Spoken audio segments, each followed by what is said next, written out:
There is a certain make-believe narrative that people tend to push that Real Madrid uses superstars whilst Barcelona uses academy players. That is not entirely true. Now, if we want to talk about the first most dominant team in Spain that won La Liga for 5 consecutive years and dominated in the 80s, which we called La Quinta del Buitre. That team had 5 academy players that started day in, day out for Real Madrid, and they were very influential in whatever the team achieved during that era. In the name of Manolo Sanchez, Emiliano Butragueño, Miguel Padeza, Miguel Gonzalez Martins, popularly known as Michel, and Rafael Martin. These players were instrumental to whatever Real Madrid achieved during the 80s. Now, fast forward in the early 2000s, Madrid had Guti Hernandez, Ike Casillas, Raul Gonzalez, and the likes in the first team. And they were very crucial to whatever Madrid achieved during that time.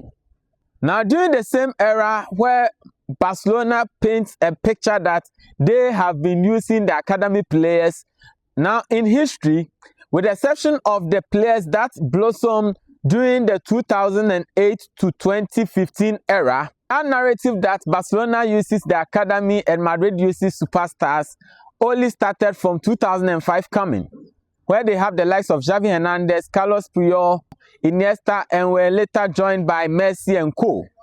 Now, that is the picture that people have in mind, which has constituted to that narrative. Now, when they are telling you the story, they will not give you the full picture of whatever happened during that time.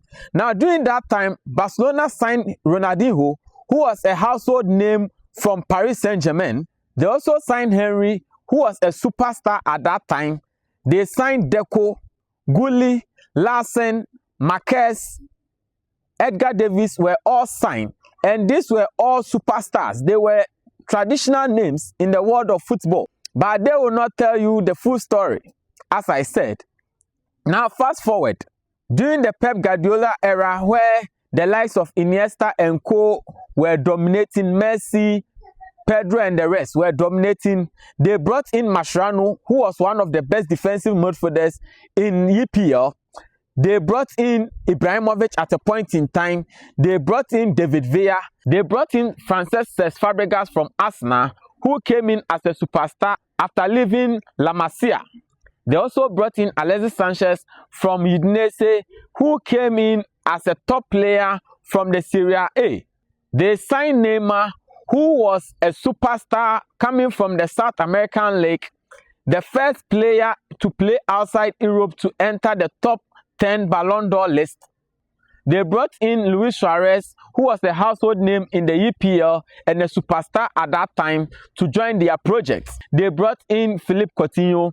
They brought in Antoine Griezmann. You know that in the 90s, Barcelona signed Ronaldo de Lima for a world record fee at that time. They also managed to sign the likes of Gary Lineker, Romario, Rivaldo, Luis Figo. These were all superstars. Never allow anybody to deceive you that Barcelona only uses the academy and Real Madrid uses superstars, because it is your resources and what the team demands at that time that will influence your decision in the transfer markets.